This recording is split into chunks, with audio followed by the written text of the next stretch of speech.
Om Swastiastu, selamat pagi, semangat pagi buat rekan-rekan mahasiswa yang telah bergabung di media YouTube. Kali ini kita akan belajar tentunya di mata kuliah Bahasa Indonesia terkait dengan hal yang sangat substansif, yaitu penulisan karangan ilmiah. Karena nanti keluarannya adalah Anda akan menuliskan makalah, kemudian menuliskan artikel, menuliskan skripsi, menuliskan tesis atau disertasi, itu adalah bentuk dari karangan ilmiah. Ya, sebelum kita menapak ke hal-hal yang lebih mendalam, kita harus paham dulu apa itu karangan ilmiah. Nah, di sini sudah tampil definisi ya karangan ilmiah, yaitu adalah karangan ilmu pengetahuan yang menyajikan fakta. Nah, ini harus digarisbawahi, fakta ya, dan ditulis menurut metodologi penulisan yang baik dan benar. Ini menurut Broto Wijoyo. Kemudian karangan ilmiah itu merupakan suatu tulisan yang bersifat argumentatif yang didasarkan pada hasil penelitian atau kajian teoritis seseorang dan harus disusun dengan mengikuti langkah-langkah karya ilmiah atau kajian ilmiah. Nah, ini harus berdasarkan fakta dan ada argumentasi dari sisi si penulis yang dipisahkan dengan apa penilaian penilaian subjektifnya si penulis ya. Jadi disingkirkan dulu apa praduga-praduga dari si penulis atau si peneliti itu, sehingga nanti karya ilmiah yang dihasilkan itu bisa benar analisisnya, kemudian kesimpulannya juga nanti bisa tepat gitu. Kalau nanti menggunakan prasangka-prasangka dari si peneliti, nanti karya ilmiahnya ditakutkan karya ilmiah itu merupakan apa ya, karangan yang bersifat subjektif dari si peneliti itu sendiri. Oke, setelah definisi karangan ilmiah, kita melangkah ke ciri yang bisa disebut dengan ilmiah apa? Ya tadi satu, berdasarkan fakta ya, atau faktual gitu. Jadi tidak boleh mengada-ngada, tidak boleh mengarang, apalagi berhalusinasi, itu tidak. Jadi nanti kalau Anda mengambil sebuah materi atau sebuah permasalahan di dalam karya tulis, itu tidak boleh hal yang tidak sesuai dengan fakta gitu. Kalau misalnya hal-hal mistis dibahas boleh, tetapi itu harus terjadi di masyarakat dan memang itu menjadi sebuah permasalahan. Kemudian ada data, ada analisis, ya, ada argumentasi. Argumentasi itu tentu berdasarkan jurnal, berdasarkan artikel terdahulu, berdasarkan penelitian terdahulu yang digunakan gitu. Jadi tidak serta-merta argumentasi yang kosong ya. Kemudian objektif, nah ini paling penting, seperti tadi di awal sudah saya sebutkan bahwa si peneliti atau si penulis itu harus meletakkan dulu pikiran subjektifnya. Jadi dilihat dulu berdasarkan fakta, data, kemudian analisanya seperti apa, baru bisa merumuskan sesuatu yang bersifat objektif dan itu akan bertaut dengan hal yang bersifat jujur. Ya. Nah, ini yang diperlukan untuk mengategorikan atau mengindikator karya ilmiah itu adalah data, fakta, analisis, argumentatif, objektif, dan jujur.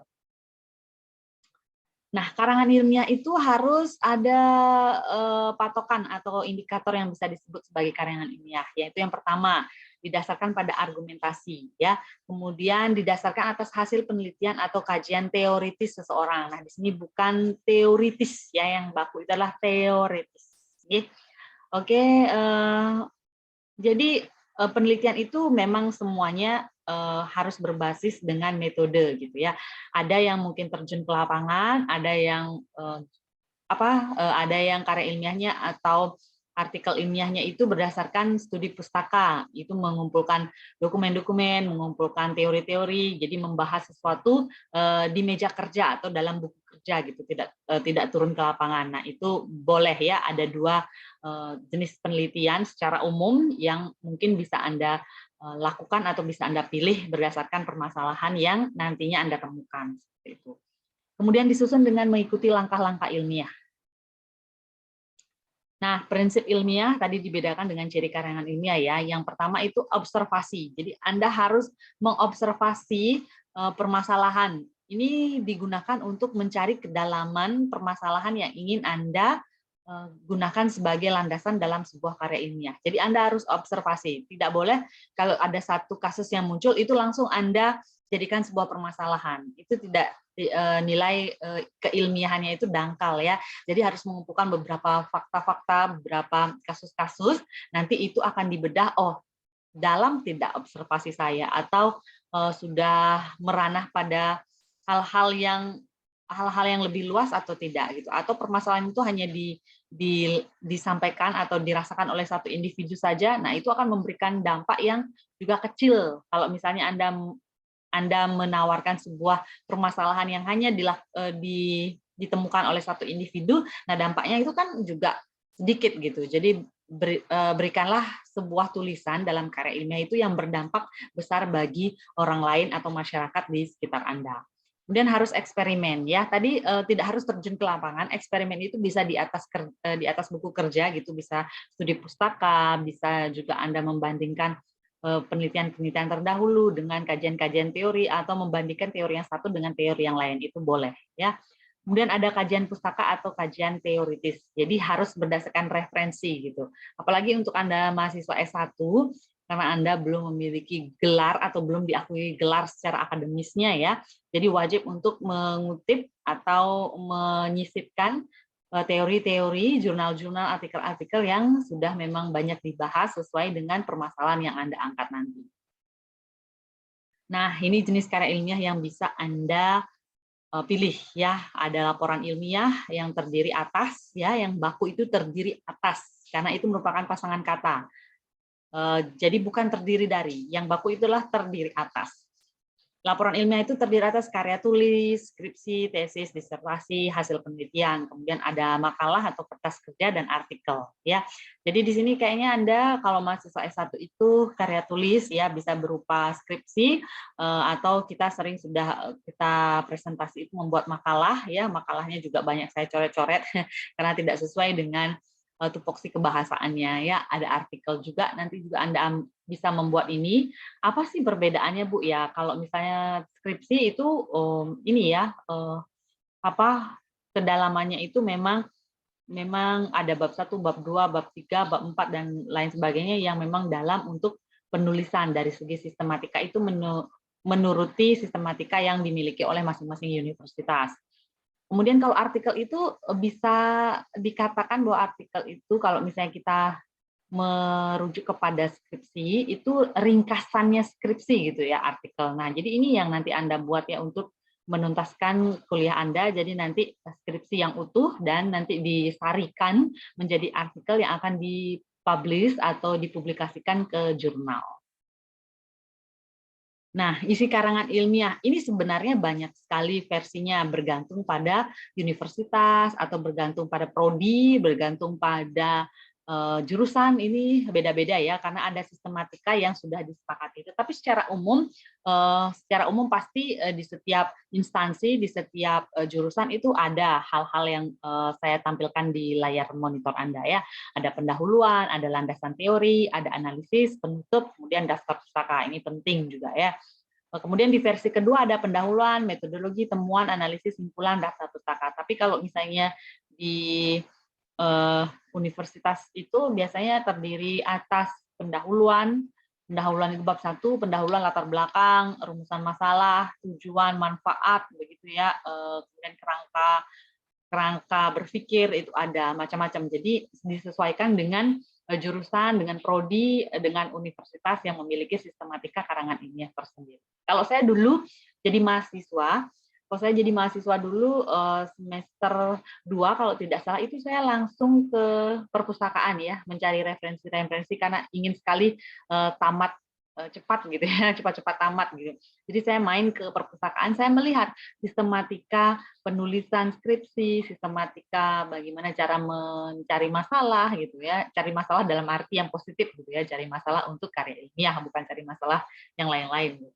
Jadi saya catat-catat, oh sistematikanya seperti ini, karena kalau misalnya kita jauh atau melangkah terlalu jauh dari sistematika itu juga tidak baik ya, karena nanti ada penilaian sistematika penulisan skripsi itu tersendiri.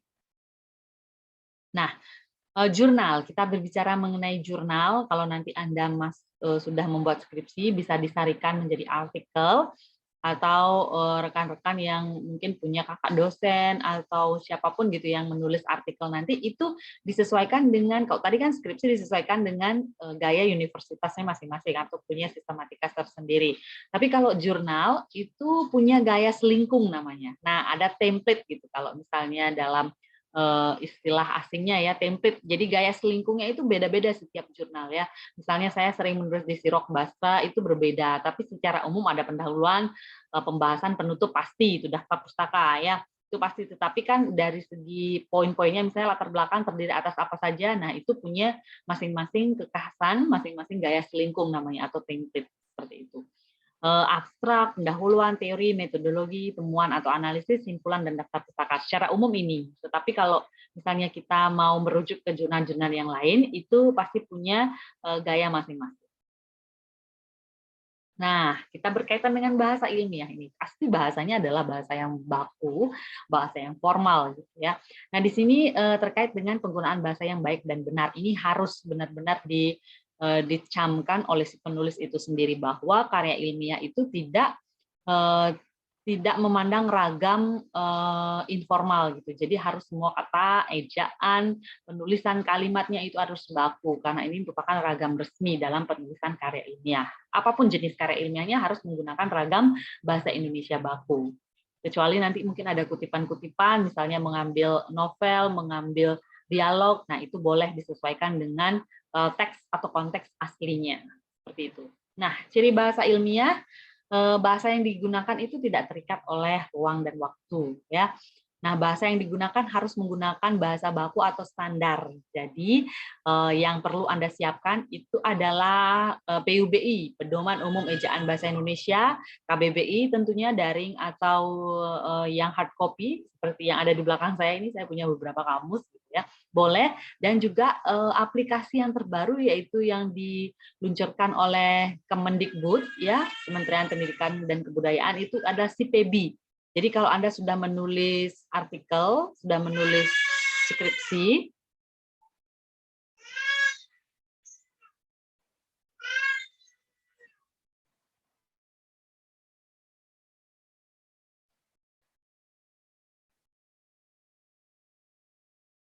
mohon maaf ya ada trouble.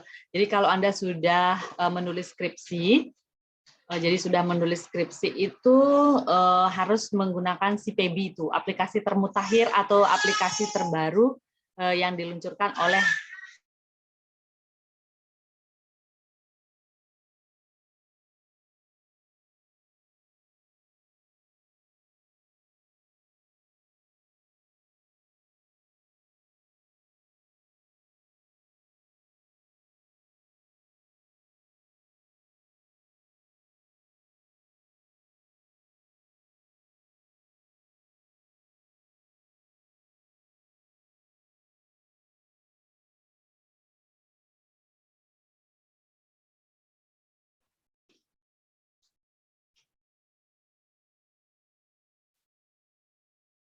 Oke, yang tadi sudah kita bahas yaitu aplikasi SIPEBI ya. Jadi itu bisa Anda gunakan. Jadi kesalahan berbahasa, kesalahan ejaan, tata kalimat itu sudah sudah langsung diketahui di sana. Jadi Anda sudah punya revisinya, jadi tinggal revisi. Jadi itu termutakhir ya dari Kementerian Pendidikan dan Kebudayaan. Oke, mohon maaf ini saya share screen kembali.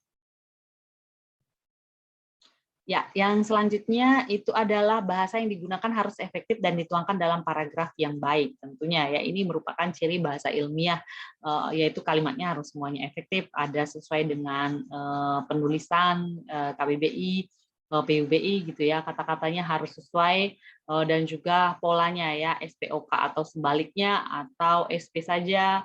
Subjek predikat itu wajib hadir sebagai tataran yang paling rendah di dalam sebuah penulisan kalimat.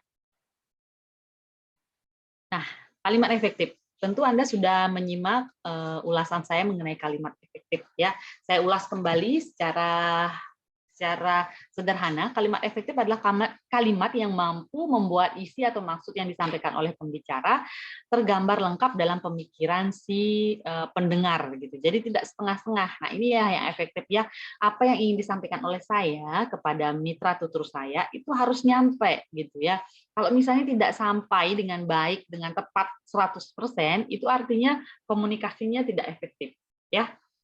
Oke, pesan yang diterima oleh pendengar sama dengan yang dikehendaki oleh pembicara. Nah, kadang-kadang kita yang menggunakan kalimat tidak efektif itu apa yang ingin disampaikan itu melenceng jauh gitu ya. Misalnya, saya mencintai suami saya gitu. Saya mengatakan itu dengan rekan penutur saya. Saya juga. Nah, itu kan ada sesuatu makna yang hilang gitu. Jadi pertanyaan, apakah dia mencintai suami saya atau dia mencintai suami dia sendiri gitu ya. Jadi ini harus benar-benar maknanya sampai, maknanya benar-benar satu arah gitu ya, satu makna agar komunikasi bisa terjalin secara efektif. Ya, paragraf. Paragraf tentu berbicara mengenai isi ya, isi atau konten yang ingin digagas. Jadi biar paragraf Anda itu cantik dalam tata tulis gitu, dia harus memiliki satu ide pokok. Nah, kalau sudah melangkah ke ide pokok yang lain, itu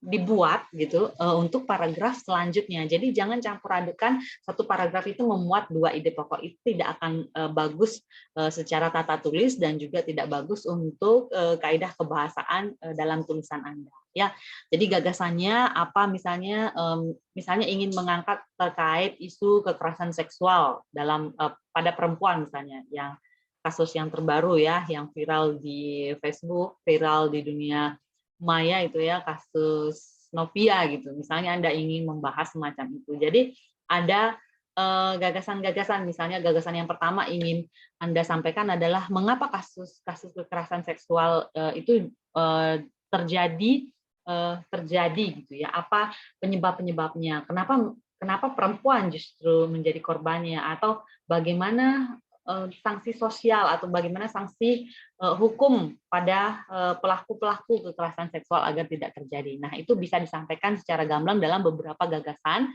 yang nanti disampaikan dalam kalimat-kalimat penguatnya atau kalimat-kalimat pendukung seperti itu. Ya, jadi jangan dicampur adukan gagasan, misalnya mengenai apa sebenarnya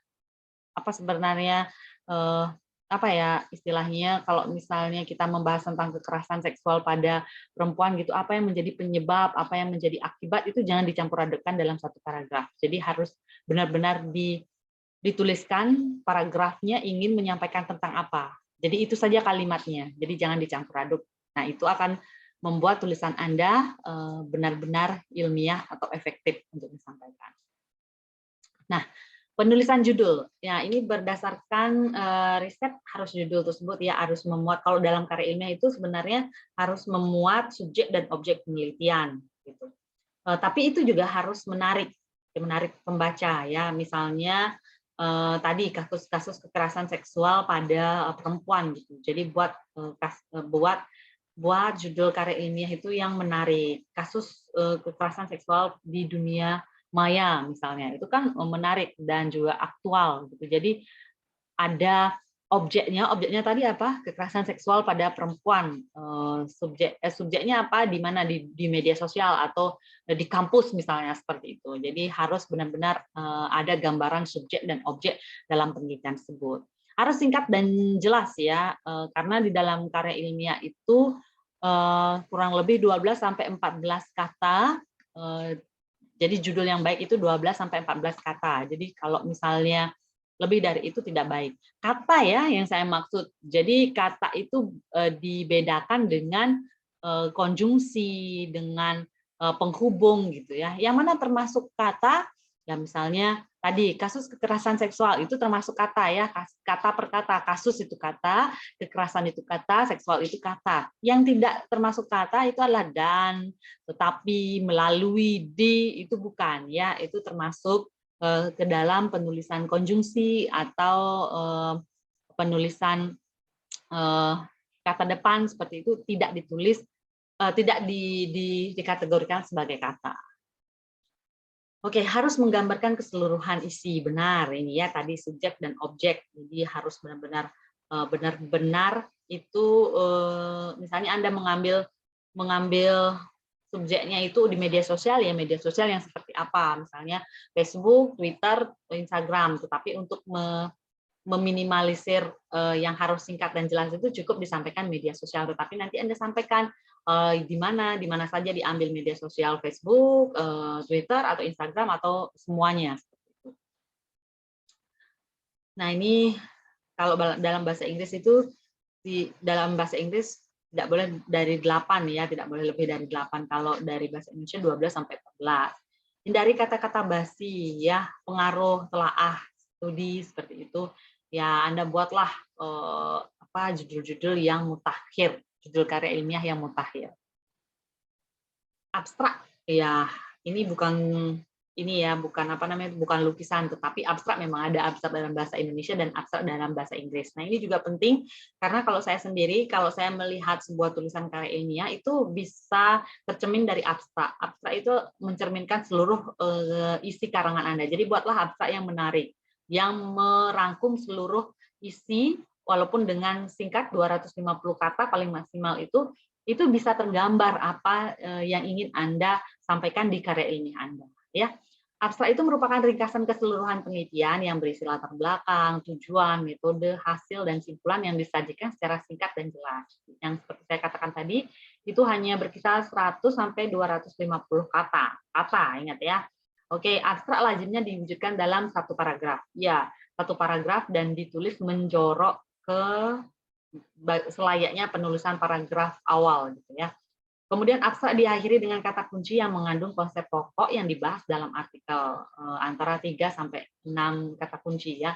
Kata kuncinya misalnya tadi kasus kekerasan seksual di media sosial. Jadi kata kuncinya adalah kekerasan media sosial perempuan gitu boleh ya, atau yang lainnya. Ini semacam hashtag kalau kita berbicara pada YouTube, tataran YouTube atau Instagram gitu. Jadi supaya aksesnya cepat gitu. Kalau misalnya ada seseorang yang menginginkan penelitian tentang kekerasan seksual, jadi langsung muncul seperti itu ya. Itu pentingnya abstrak dan kata kunci. Nah, bagaimana Bu cara membuat abstrak yang baik? Nah, kadang-kadang abstrak itu gampang-gampang susah ya. Sebenarnya abstrak itu kalau saya buat abstrak itu paling belakang gitu, setelah semuanya jadi. Kalau ada seseorang yang membuat abstrak dahulu, wah itu canggih saya katakan ya. Oke, abstrak yang baik adalah memuat argumentasi logis yang menyatakan bahwa perlunya dilakukan observasi atau penelitian untuk memecahkan masalah. Itu secara teoritisnya ya. Kemudian memuat pendekatan yang digunakan untuk memecahkan masalah, yaitu tadi metodenya. Memuat hasil yang dicapai dalam penelitian dan memuat simpulan dan saran. Nah, ini Anda dibatasi dengan ruang 250 kata, itu harus benar-benar tersaji 4 poin ini. Jadi kalau orang kan biasanya kalau berbicara atau menulis itu pengennya banyak-banyak. Nah, di sini Anda dibatasi oleh ruang 250 kata itu, jadi Anda harus menuangkan 4 poin ini tetapi dalam batasan 250 kata. Jadi pintar-pintar Anda membuat abstrak yang menarik. Nah, pendahuluan ini biasa ya, berisi alasan melakukan penelitian, kenapa gitu, dasein dan dasoin gitu ya, apa yang terjadi dengan apa teori yang dikemukakan gitu. Harapan dan kenyataan, kesenjangan antara harapan dan kenyataan itu disampaikan ya dalam abstrak, dalam pendahuluan. Jadi kenapa Anda memilih masalah itu untuk diangkat, itu benar-benar disampaikan bahwa Anda misalnya observasi, kemudian Anda sudah wawancara, dan apapun yang mendukung untuk permasalahan ini diangkat, itu wajib untuk Anda sampaikan ya. Kemudian berisi rumusan masalah, berisi pemikiran penulis atas permasalahan yang diteliti. Kemudian pendahuluan jangan disamakan dengan tinjauan pustaka, itu memiliki persepsi yang berbeda. Perujukan pustaka jangan terlalu banyak, misalnya 3 lah ya untuk penelitian terdahulu gitu. Jadi bedakan dengan tinjauan pustaka ya. Kalau kajian pustaka di pendahuluan ini biasanya dia merujuk pada penelitian-penelitian pendukung yang sudah dilaksanakan terdahulu, yang ada kaitannya, objeknya ada kaitannya dengan penelitian yang Anda lakukan. Nah, metodologi.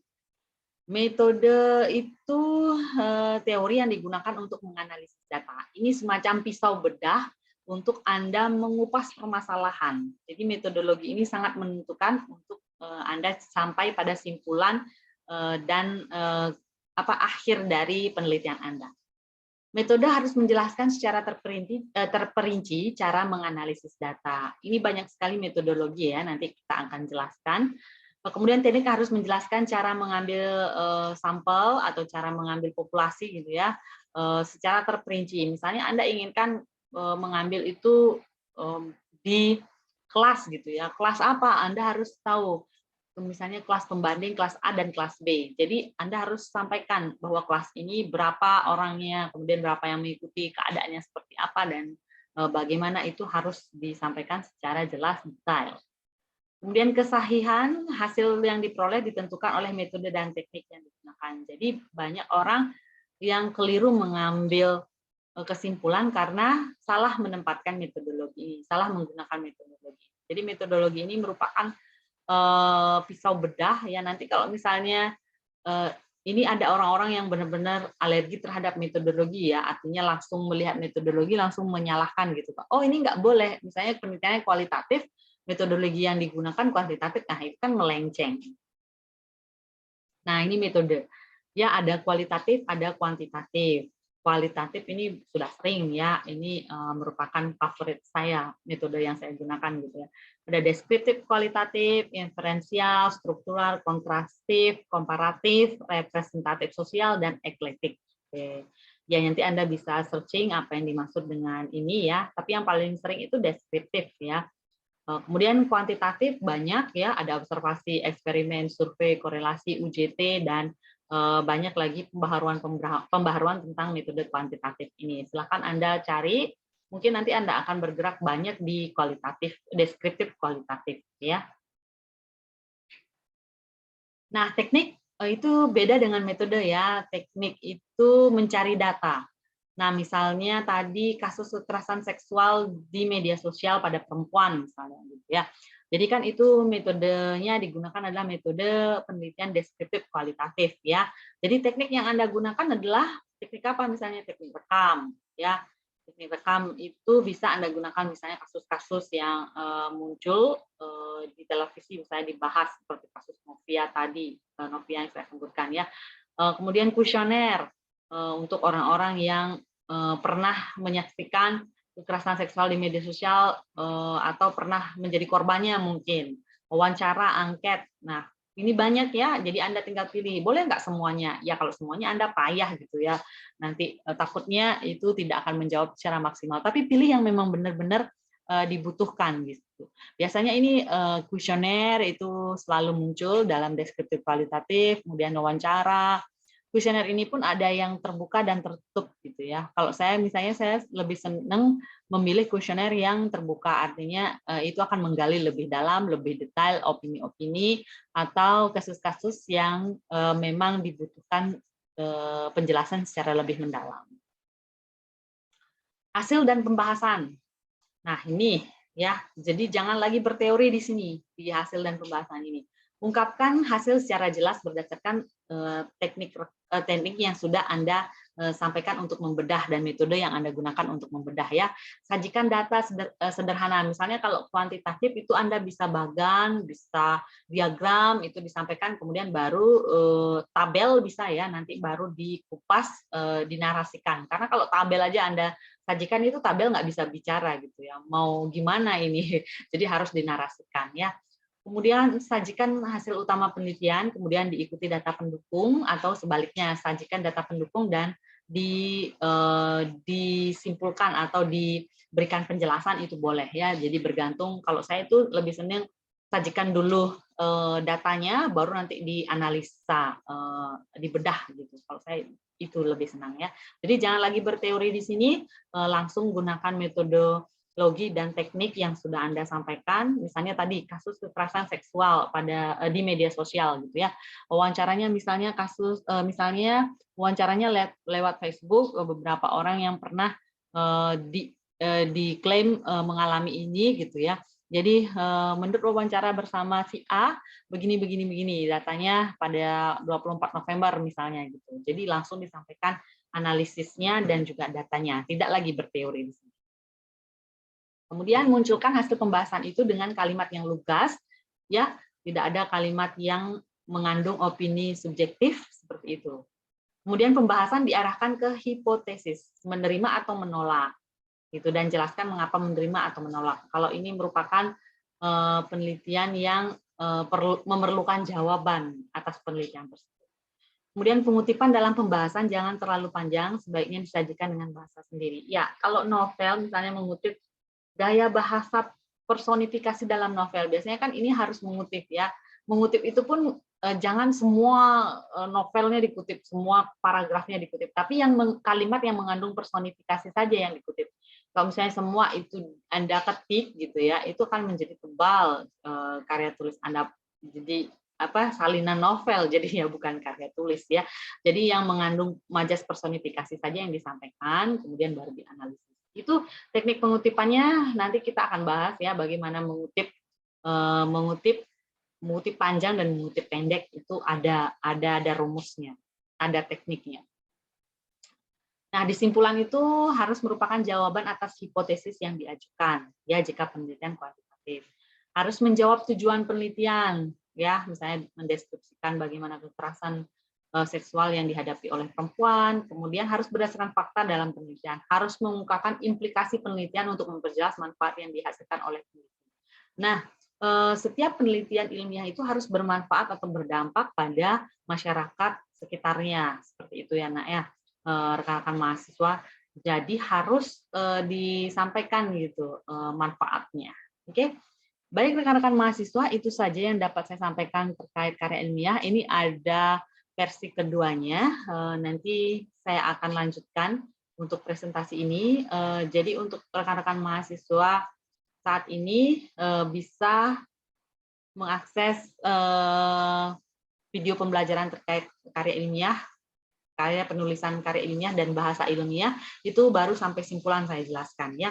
Nah, untuk tugas, silahkan Anda bisa memberikan review terkait materi ini ya. Jadi bagaimana sebenarnya penulisan karya ilmiah yang baik dan benar ya, dari segi bahasa, dari segi teknik, dari segi metodologi dan lain sebagainya. Itu Anda tuangkan dalam satu lembar kertas gitu ya. Jadi Anda bisa membuatnya per kelompok yang sesuai dengan dengan kelompok presentasinya ya. Jadi di analisis sekarang makalah Anda sendiri yang sudah Anda sampaikan itu per kelompok ya, jadinya dianalisis yang mana salah, yang mana keliru, nanti Anda melakukan pembenarannya. Jadi revisinya silakan disampaikan. Dicoret-coret ya dengan teknik digital ya. Kalau makalah Anda masih ada yang salah, oh ini misalnya di pendahuluan seharusnya ada seperti ini, ada ini, silahkan berikan pembenarannya. Jadi ada 2 file yang dikirim ke saya ya. Makalah Anda yang asli dan makalah Anda yang sudah di-review atau sudah dikasih catatan-catatan. Kalau misalnya dalam bentuk Word, bisa Anda komen-komen ya, diberikan komentar, kemudian bagaimana hasil perbaikannya. Itu dikirimkan ke saya lewat Google Drive ya. Saya tunggu itu penugasannya sampai tanggal berapa ya? Sampai tanggal 18 ya, sampai tanggal 18 Desember 2021 ya. Ini pertemuan ke-12. Jadi kita tinggal 2 kali pertemuan lagi lewat YouTube. Ini akan sekali lagi, ini penulisan karya ilmiah masih berlanjut ya materinya. Silakan Anda buat review untuk penulisan karya ilmiah makalah Anda. Jadi diberikan makalah Anda yang asli, kemudian Anda komentari ya apa-apa saja yang salah dalam makalah Anda, kemudian berikan perbaikannya. Ya, nanti penugasannya itu per kelompok kembali ke kelompok masing-masing. Ya, kemudian dikirimkan juga lewat Google Drive. Jadi kalau bisa sih semuanya dalam bentuk Word ya dituliskan. Jadi ada komentarnya langsung. Jadi menulis langsung di komentar. Jadi saya tahu siapa yang bekerja, siapa yang tidak. Ya, oke itu saja yang dapat saya sampaikan. Mohon maaf apabila ada lisan saya yang kurang berkenan atau ada penyampaian saya yang masih keliru, bisa ditanyakan nanti lewat Korti, bisa berdiskusi lebih lanjut. Oke, rekan-rekan mahasiswa tetap semangat, semoga Anda bisa menyelesaikan studi Anda dengan baik, tepat waktu, dan bisa mencapai mimpi-mimpi Anda yang di depan dan selanjutnya. Ya. Oke, selamat mengerjakan tugas, dan ingat tenggat waktu penyampaian tugas adalah 18 Desember 2021. Terima kasih, saya tutup dengan para mesanti. Om Santi, Santi, Santi.